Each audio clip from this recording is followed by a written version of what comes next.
Привет, друзья! Сейчас послеобеденные новости Европы. В Германии Маркус Зёдер вновь избран председателем ХСС, но результат голосования оказался неожиданно слабым. Внутри партии это воспринимают как сигнал и повод для серьезных выводов.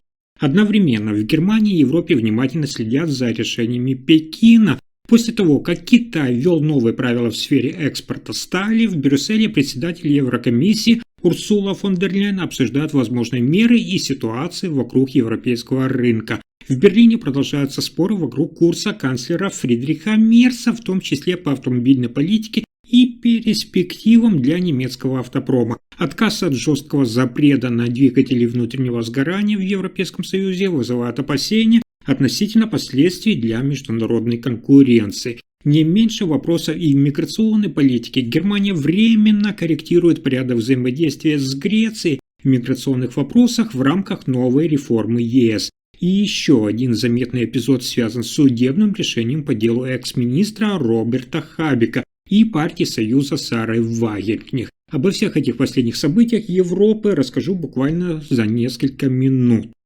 Итак, Маркус Зёдер вновь избран председателем Христианско-социального союза партии ХСС, однако результат голосования оказался заметно слабее ожидаемого. На партийном съезде в Баварии его поддержало большинство делегатов, но, внимание, уровень одобрения стал одним из самых низких за время его руководства партии. Такой итог многие внутри ХСС расценивают как предупреждение. В партии нарастает недовольство стилем руководства Зёдера и его политическим курсом. Критики указывают на внутренние разногласия и потерю четкого позиционирования ХСС на фоне усиления конкурентов. Сам Маркус Зёдер признал, что результат далек от идеального и заявил о необходимости обновления партии. Он пообещал сосредоточиться на ключевых темах – это миграции, безопасности и экономики, а также усилить роль ХСС в федеральной политике. Для Германии этот сигнал важен и на уровне Берлина. ХСС остается ключевым партнером в союзе, напомню, с Христианско-демократическим союзом ХДС,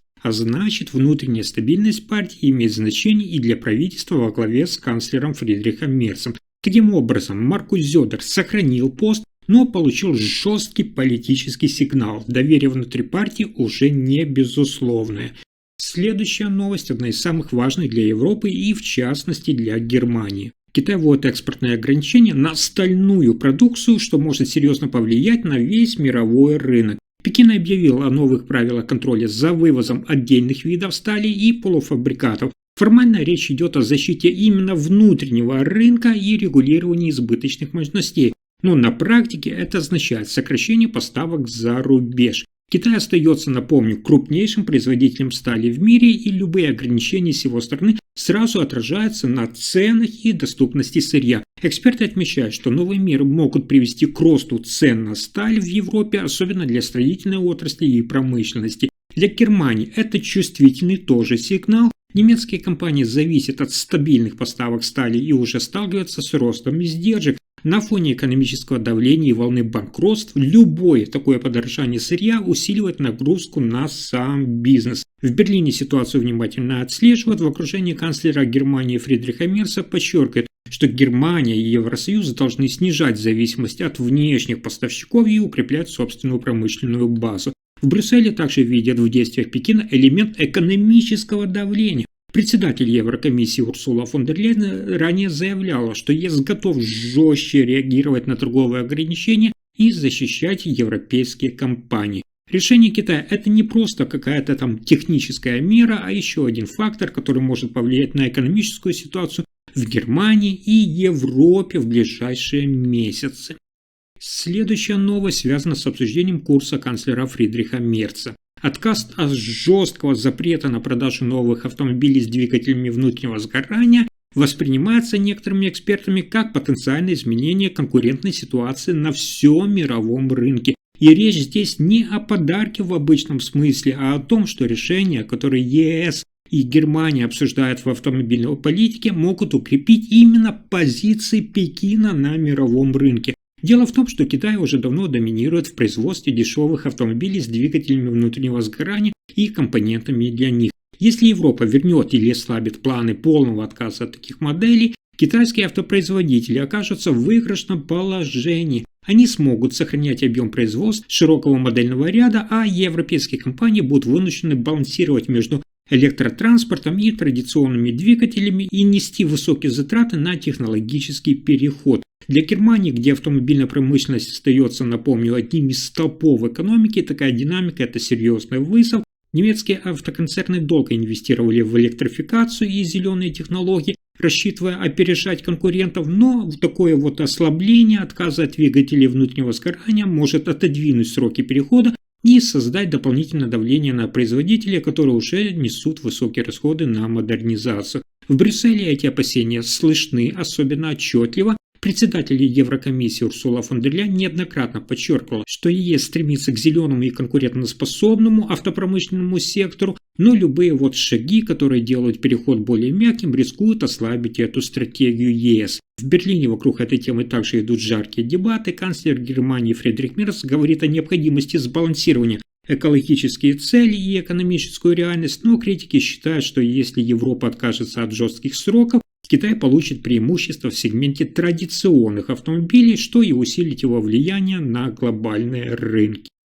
Кроме того, есть еще важные новости дня. Германия временно приостанавливает возврат некоторых мигрантов в Грецию в рамках новой реформы Европейского Союза по вопросам убежища. Речь идет о временной мере, то есть Берлин хочет обеспечить более справедливое распределение ответственности между странами ЕС и дать возможность новым правилам заработать на практике. Суть реформы – это более строгая организация распределения беженцев и ускорение рассмотрения заявлений об убежище. Вместо автоматического возврата в первую страну въезда, как это было раньше, теперь мигранты смогут оставаться в Германии, пока новые механизмы распределения между странами не будут полностью внедрены. Решение поддержали председатель Еврокомиссии Урсула фон дер Ляйен и ряд представителей ЕС. Они подчеркивают, что цель реформы не облегчить пребывание мигрантов, а сделать систему более прозрачной, управляемой и справедливой для всех государств-членов. Для Германии это означает временное снижение нагрузки на федеральные службы по приему и распределению мигрантов.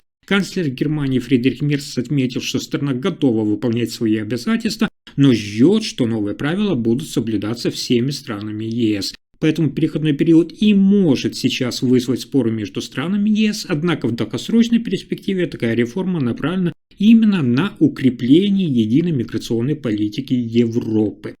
А дальше еще есть важная новость. Бывший министр экономики Германии Роберт Хабек после подачи иска Союза с РФ Вагнер получил решение суда, внимание, о выплате 12 тысяч евро. Дело касается его публичных высказываний о партии, которую Союз РФ Вагнер сочла нарушением закона. Суд подтвердил, что даже бывшие высокопоставленные политики несут ответственность за свои слова и публичные оценки других политических сил. Хабек сам заявил, что примет решение суда и выполнит эти обязательства. Для Германии это важный сигнал. Закон о защите чести и репутации действует для всех, независимо от занимаемой должности. Канцлер Германии Фридрих Мерц официальных комментариев по делу пока не давал, однако эксперты отмечают, что подобные прецеденты усиливают внимание к ответственности политиков за публичные высказывания. Союз РФ Вагнер назвал решение суда подтверждением необходимости соблюдения закона и подчеркнул, что подобные нарушения должны иметь последствия. Этот случай может изменить подход политиков к критике и высказываниям о конкурирующих партиях в будущем. На этом пока все. Вы слушали последние новости Германии. Если информация оказалась полезной, ставьте лайк, подписывайтесь на канал и делитесь видео. Спасибо за просмотр.